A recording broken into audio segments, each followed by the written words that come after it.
Hi, I'm John Blanchard, and today I'm exploring virtual reality technologies, or VR, and how it's changed throughout the years.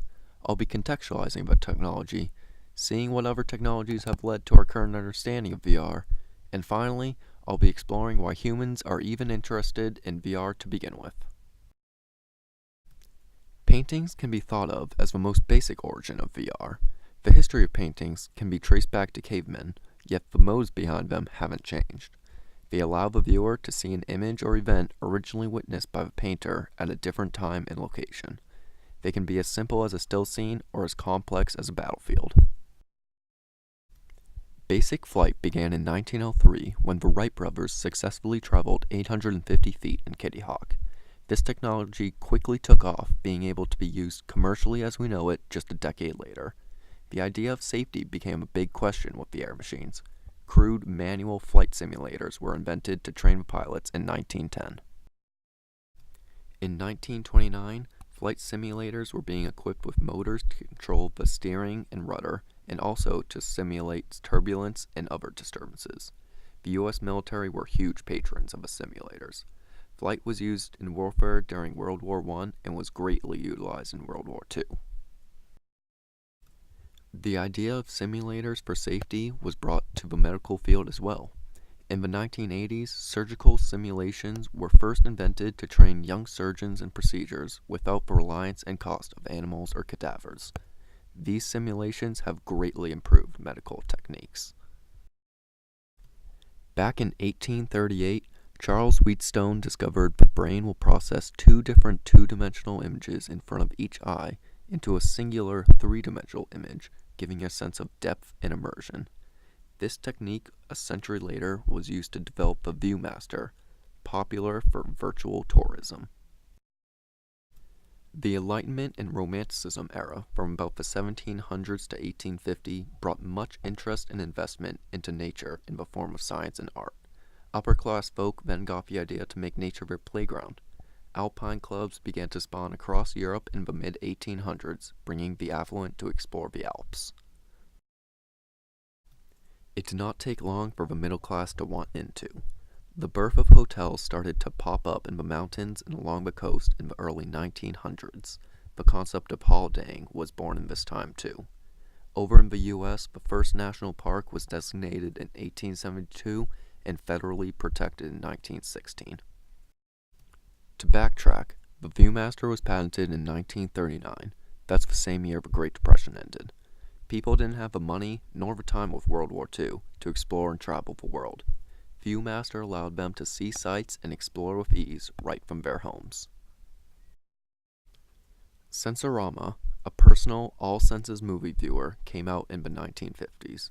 This was just after World War II ended, when the nation transformed into a consumer and entertainment society. Sensorama comes not long after movies were invented in 1890 and were matched up with sound in 1927. The 1960s saw improvements towards what we think of virtual reality today. The first head-mounted display, or HMD, was invented in 1960, and Ivan Sutherland's Sword of Damocles was the first virtual reality augmented reality, or VR/AR, in 1968. Meanwhile, in this time period, the military, VR's biggest patron, is making strides to improve the technology as well. Commercial planes were becoming bigger and more common. Flight simulators continued to be improved for training these pilots and ones in the Air Force. They also invented the first motion-sensitive HMD to put on remote-controlled vehicles to scope out potentially dangerous areas. 1959 was the year NASA was created, the agency used to counter the Soviet Union during the Cold War in the race to space, satellites, and potentially nuclear weapon technology. NASA used simulators since its inception to train astronauts for the experience of zero gravity. In 1969, we saw the first strides toward VR gaming. Myron Krugier built an artificial reality, as he called it, a computer-generated environment that responds to the people in and using it. It also allows people to engage with others in this virtual reality, even if they're miles away.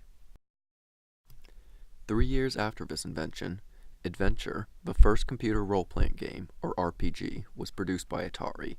This portion of the gaming industry stems from simple games such as Cops and Robbers or Cowboys and Indians. Humans inertly try to entertain themselves. It's what the gaming industry is built on, and one of VR's largest audiences.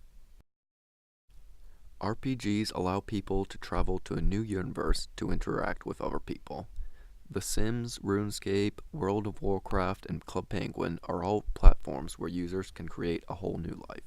Also, first-person shooters take the average Joes to the battlefield without the worry of actually risking their lives.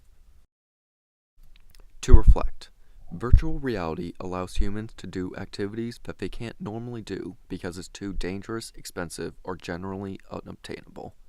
It's not a technology that changes how we do things, but merely adds to the systems it's made for, such as training surgeons and pilots. This brings us to modern uses of VR, where once we heard stories or got postcards from abroad, we now have headsets that will transport you across the world while sitting in your living room.